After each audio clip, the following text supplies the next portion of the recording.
Hello gang, back again. Hope you're safe and well. It's beautiful, as you can see. It's about 5:40 p.m. It's a Monday evening. I finished work. All of my family have deserted me, quite literally.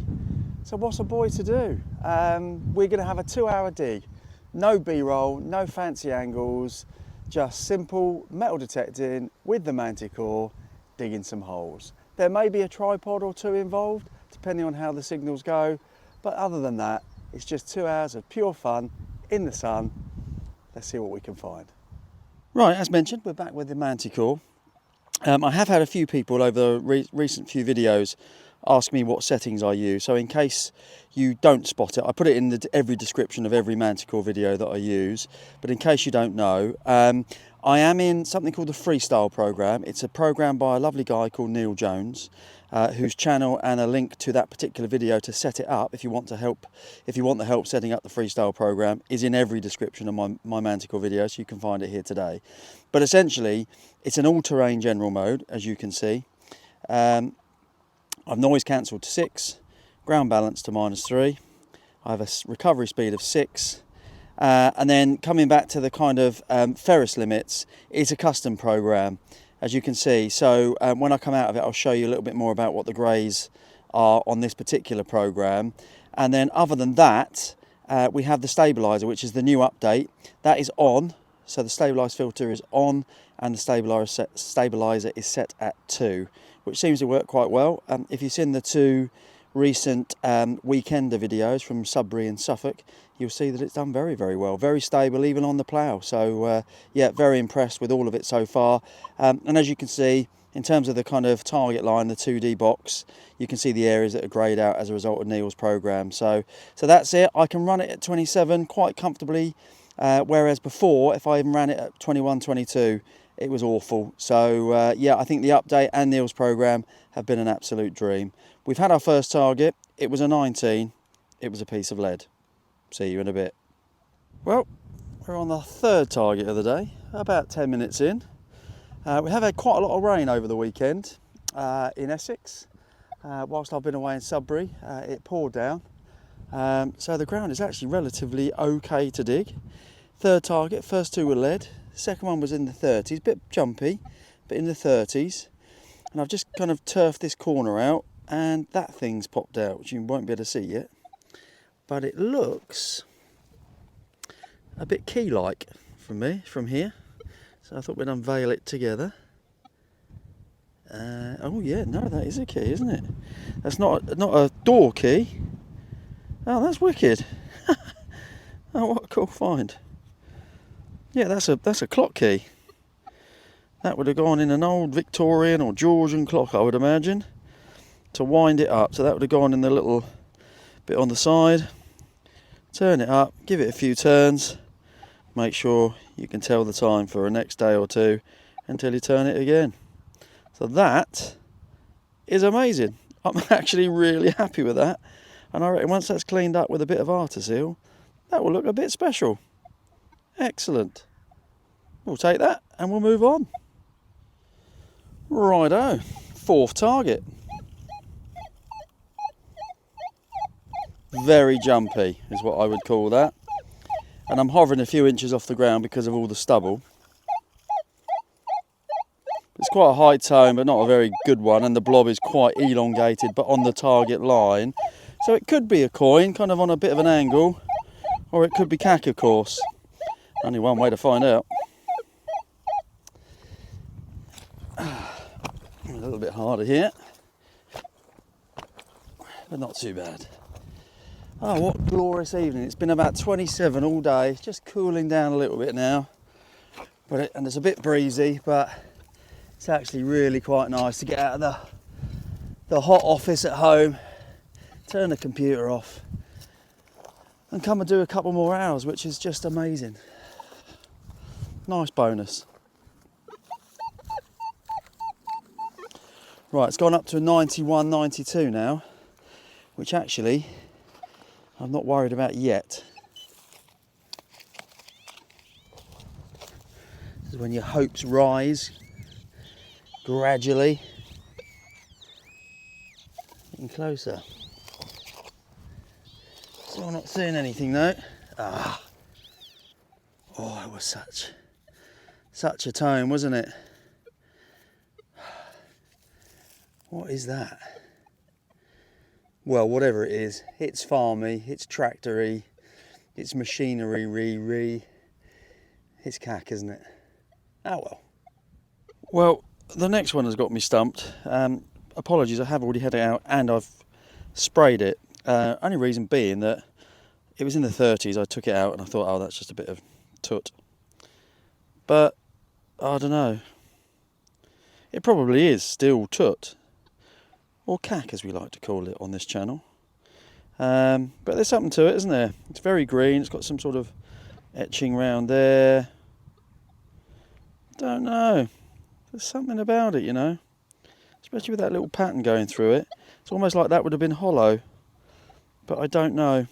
I just don't know. Any thoughts? You know what to do. There we are. Early 40s. Pretty much on the target line. Gotta be worth a dig. Yeah. Not sure. Not quite on the target line, but it is definitely diggable. It's not a bad number. Right. Oh, it's so nice. It's actually really quite easy to dig as well today.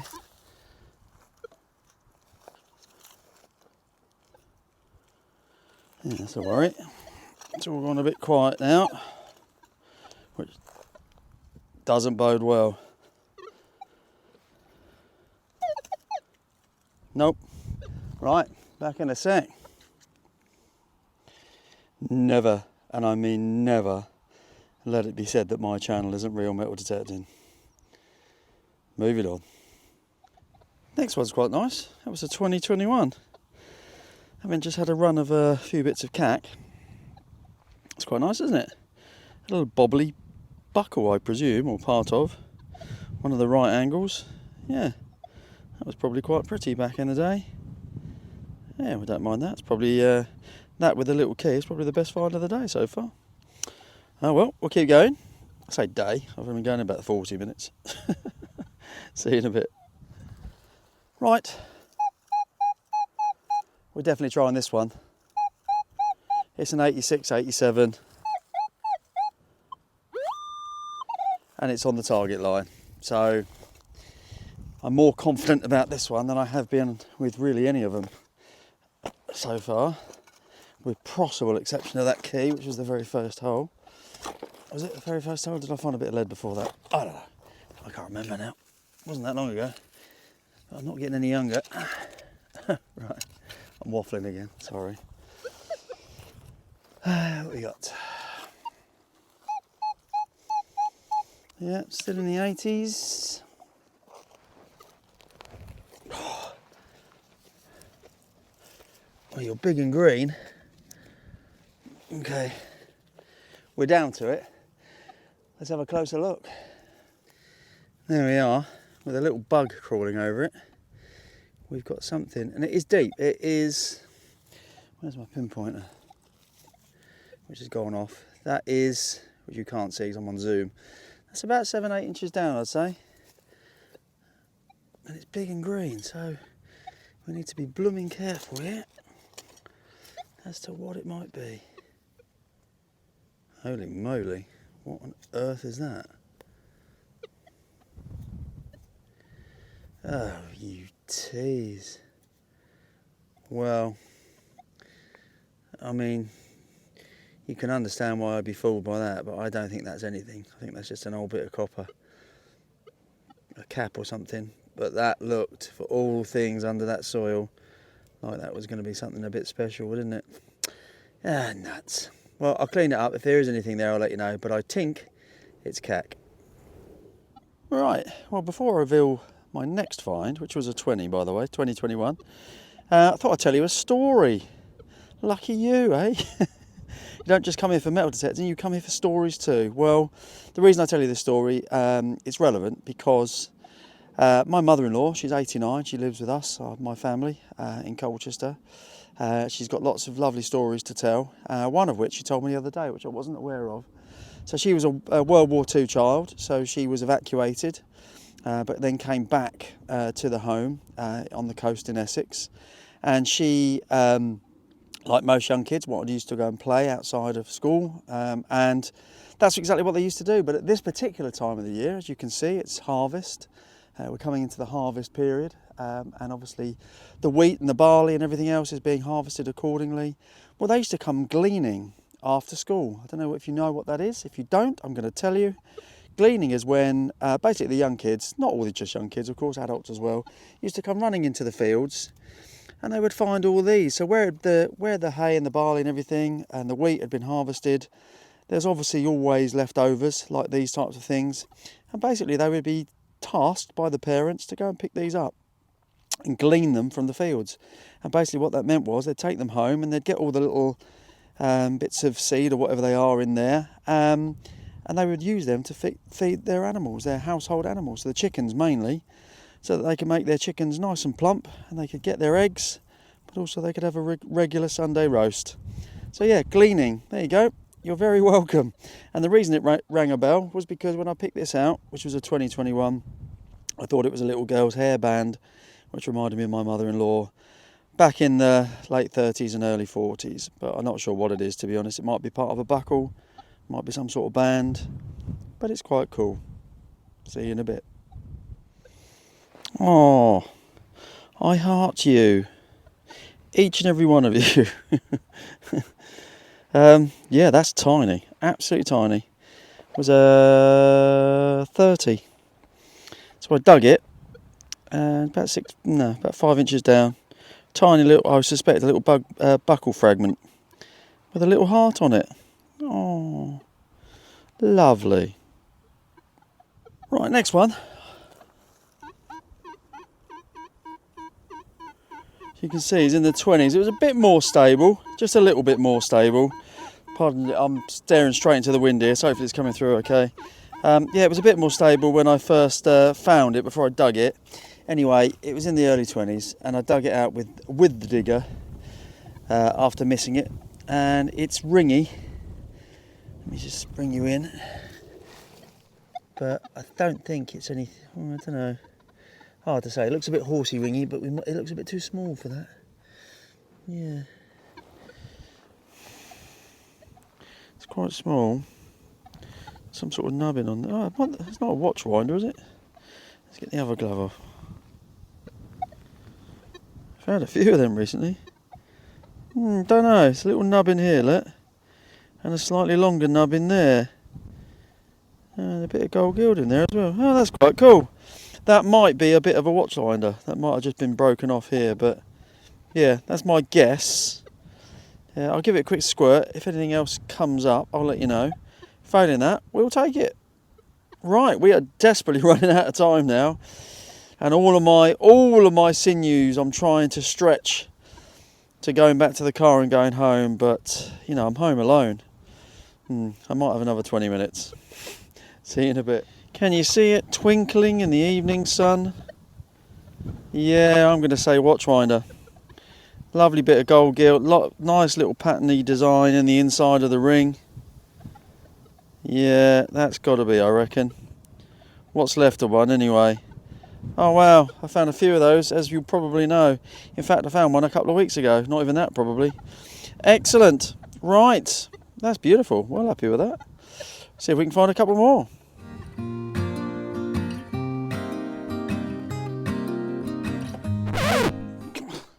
I said no thrills. Right, next one.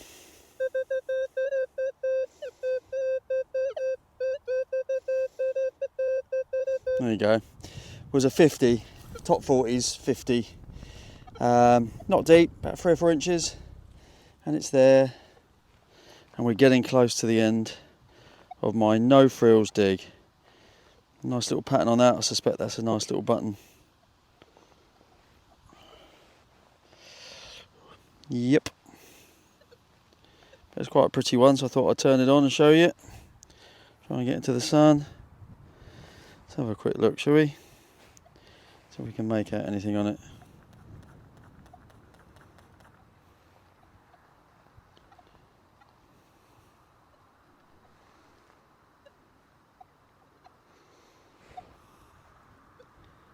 Yeah, not sure. There's definitely some writing on it. You can probably read it better than I can. But yeah, we'll take it. Yeah, it's quite sweet. Excellent. All right, we'll see if we can get one or two more. And then we got to get out of here because my tummy is starting to rumble. See you soon. Well, if you've been watching my videos recently, you'll know that I've been having a bit of a run on watch winders and thimbles. Well, it's happened again. We've had the watch winder. In fact, we've had two, haven't we? We've had both ends of the watch winder spectrum. We've had that dainty little kind of Georgian, Victorian kind of era, gold gilted, beautiful little pocket watch winder, right through to the much larger but equally beautiful clock winder. And then if you watch my last two weekender videos, you will have seen that I found, I think, 3 or 4 thimbles. And then we've gone and found another one. There we are, look. Again, sadly not whole. Found, I think, 1 or 2 whole ones recently. But again, never mind finding a thimble. Do we, Lee? Excellent. Right, well, I am hanging on for dear life now, but I'm going to give it 10 more minutes. I've been here 2 hours and 20 so far, just so you know. 10 more minutes. One more hole. Come on then. Let's find a coin. Next one is a very interesting find. I've never seen this. It's a double musket ball. Really heavy lead. I think that's what it is anyway. I think they're joined together. They've obviously probably come out of the mould like that, I suspect, and they just haven't been disconnected and cut. But yeah, that's whacking heavy. It rang up as a really strong 50 in the ground. And that, ladies and gentlemen, boys and girls, is a lovely couple of balls, musket balls. See you in a bit. There you go, folks. That was real metal detecting. No frills, no B-roll, no fancy angles, nothing but pure detecting for 2 hours, 40 minutes. I went slightly over budget. What does that mean? Well, it means I had a blooming great time. That's real metal detecting, genuinely. If you're coming to this channel and you're looking at me with my Manticore, it doesn't matter how much you spend, whether you spend £2,000 or £200 on a metal detector. If your land is quiet or it hasn't got it or it's all been dug out before, then you ain't going to find it unless you walk over it. Listen, I've been fantastically lucky on this permission. I have found lots of very, very cool, proper bucket lister stuff. But if it's not there, you're not going to find it. So I think that's a real wake-up call for detectorists. If you're watching this and you're new to the hobby, listen, you know, if you're lucky enough to find a piece of land with Roman and Saxon and medieval and all that wonderful stuff on it, then congratulations, you are one of very few people that get the luck to have that kind of stuff. For most of us mere mortals, it's about enjoying the hobby, getting out in the wonderful fresh air, having a bit of fun with a double musket ball, and finding what you find. And we had a good 2 hours, 40 minutes. We found a thimble, we found both ends of the watchwinder spectrum, we found buckles, we found lead, we found bits and bobs and buttons too. But we had, more importantly, loads of fun. I hope you enjoyed my no frills video. Don't forget, you know, this is the reality of metal detecting, but it's not always this way. Sometimes you just happen to walk over it and it just happens to be a Bobby Dazzler. And that, ladies and gentlemen, boys and girls, is why I keep coming back to the hobby and probably why you will too. Thanks for watching, and I'll see you soon.